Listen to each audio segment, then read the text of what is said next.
No início da semana, o jornalismo do Globo apurou que Marcelo Crivella fora indicado para assumir a Embaixada do Brasil na África do Sul. O governo federal teria emitido uma carta pedindo o de acordo do país para envio do bispo, que seria a primeira indicação partidária para um posto diplomático que Bolsonaro conseguiria emplacar. A primeira tentativa foi a de colocar o seu próprio filho, Eduardo, na Embaixada Brasileira nos Estados Unidos, o que não deu certo.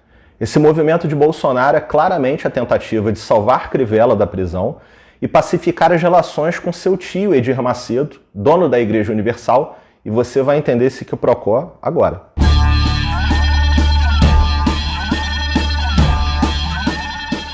Seja bem-vindo ao canal Credo. Se você se interessou pelo tema, fique comigo até o final. Deixe seu like e compartilhe com seus amigos. Participe também dos comentários, eu sempre costumo interagir a partir das falas de vocês.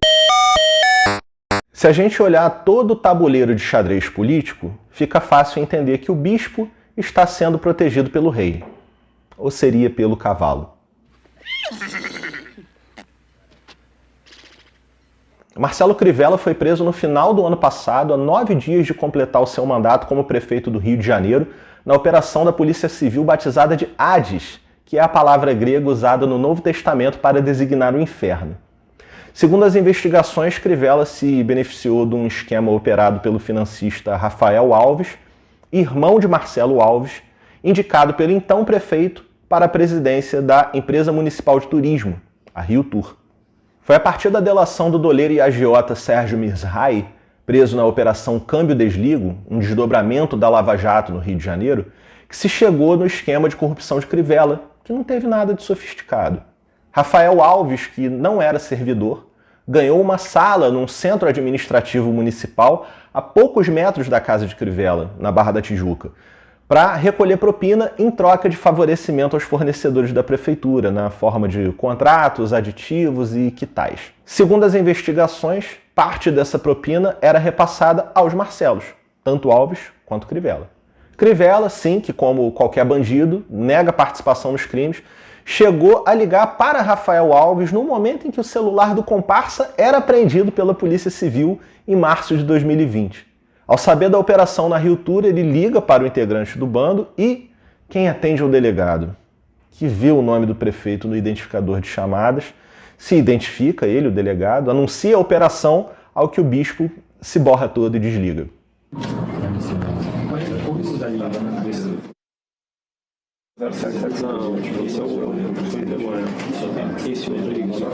Alô? 972. Bom dia, tudo bem, prefeito? É uma investigação da Polícia Civil e do Ministério Público do Estado do Rio de Janeiro. Desligou? É, porque ele deve ter visto que não era eu. O que ele perguntou? Estão fazendo uma operação de busca na Rio Tour. O bando foi apelidado pela imprensa de QG da propina. Crivella seria preso, então, por organização criminosa, lavagem de dinheiro e corrupção. E como ficou o caso?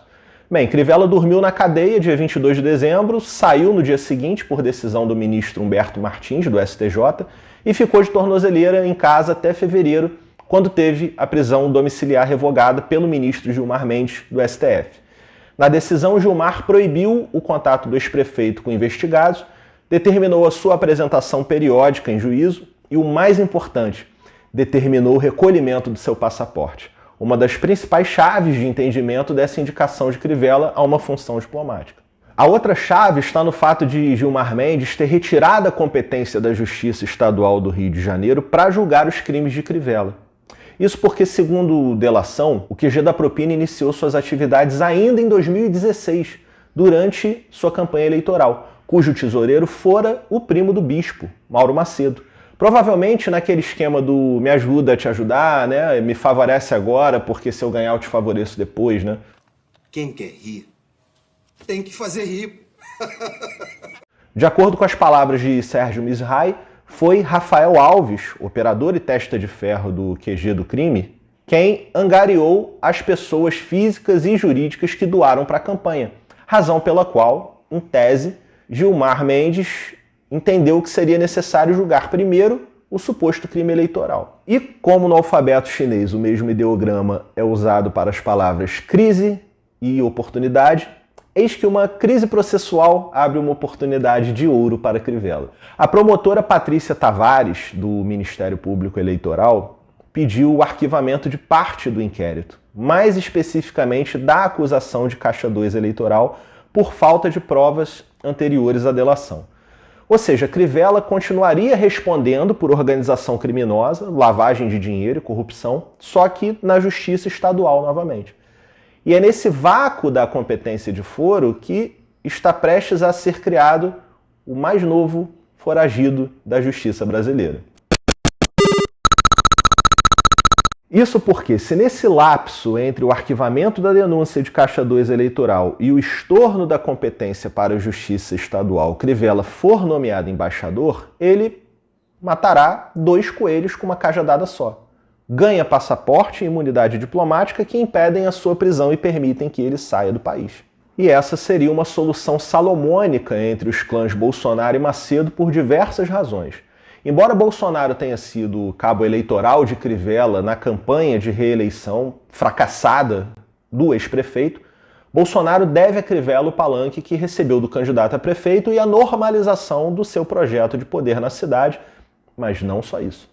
Recentemente, a Universal sofreu um enorme baque nas suas operações em África, já que só em Angola ela perdeu o controle sobre mais de 300 templos, isso sem falar na perda da concessão de TV que operava por lá. Obreiros, pastores e até bispos locais iniciaram uma reforma religiosa inaugurada na denúncia de crimes de racismo, evasão de divisas e lavagem de dinheiro, o que parece ser a especialidade da Universal. Crimes esses praticados por parte das lideranças brasileiras e que culminou na extradição de toda a tropa sacerdotal de Edir Macedo naquele país. Edir Macedo, aliás, que foi apoiador de primeira hora do governo Bolsonaro, e também por isso esperava que o Itamaraty atuasse para debelar a crise da sua corporação em solo africano, fato que não se consumou e que merece ser visto com mais atenção, talvez num outro vídeo. A crise em Angola não foi a primeira e nem a mais dramática, se a gente considerar que em São Tomé e Príncipe, igualmente um país africano e de língua portuguesa como Angola, 6 templos da Universal foram incendiados após uma revolta popular que deixou um adolescente de 13 anos morto e cujo estopim da revolta foi a prisão de um pastor santomense em território estrangeiro. O pastor, que ficou insatisfeito com a sua expatriação para a Costa do Marfim, teria publicado em suas redes sociais críticas à Universal, que por sua vez fez lobby para que as autoridades locais na Costa do Marfim o detivessem.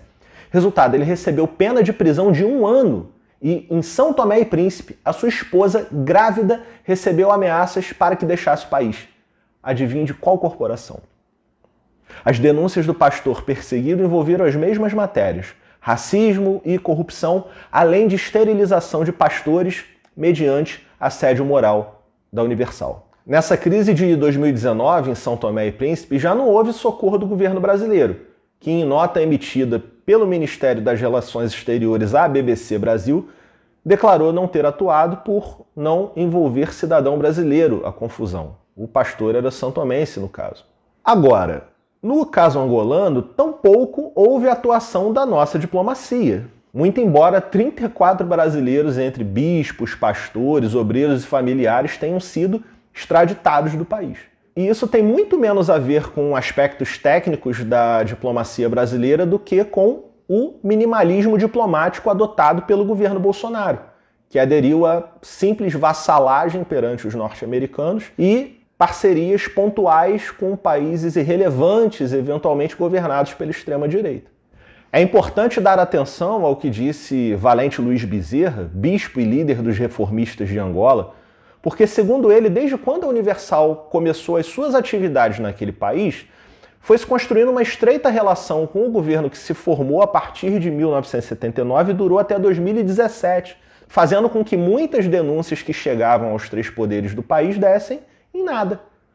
Com a mudança do comando e do clima político, tanto no Brasil quanto em Angola, parece que a administração da justiça daquele país, de fato, teve liberdade para começar a atuar. Bom, para entender esse quadro é preciso dar um passo atrás e assumir a perspectiva de que o Brasil desempenhou nas últimas décadas um papel subimperialista no hemisfério sul ocidental, ou seja, na América Latina e especialmente na África, marcadamente nos países de língua portuguesa daquele continente, especialmente Angola.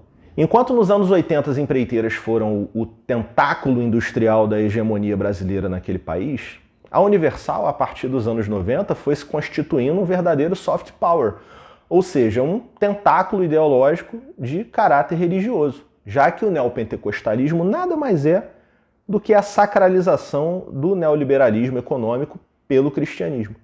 É, ao mesmo tempo, a espiritualidade nativa e produto mais acabado do sistema econômico capitalista em sua fase atual. Caberia ao Tribunal de Justiça do Estado do Rio de Janeiro, caso reste algum compromisso com o que é direito, punir Crivella agora, uma vez que ele lidera intenções de voto para senador e ganharia fácil uma cadeira na Câmara dos Deputados. Só que até o fechamento desta edição, a Justiça Eleitoral não declinou da competência para julgá-lo, apesar do pedido de arquivamento da denúncia de Caixa 2 feito pela MP.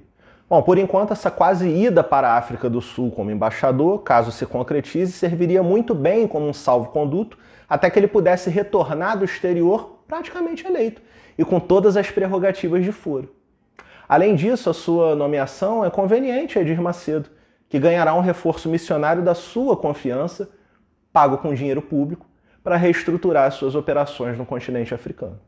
Bom, e quem perde é o Brasil, que queimaria de vez o filme da sua própria diplomacia na comunidade internacional, já chamuscada pela trinca Bolsonaro, Guedes, Ernesto Araújo, e se isolaria ainda mais no abismo que vem cavando entre si e os demais parceiros nos BRICS, especialmente a China. Bom, Bolsonaro disse que acabaria com a mamata, mas numa Canaã às avessas, parece que ela mana como o leite e o mel. Essa bênção, além de cara aos cofres públicos, está se convertendo em uma maldição para nós, o povo, sob os aspectos geopolítico, social e, por que não dizer, sanitário. Quem viver, verá. A verdade, a ver navios. Um abraço. Aleluia, porque a guerra continua. Brasil acima de tudo, Deus acima de todos.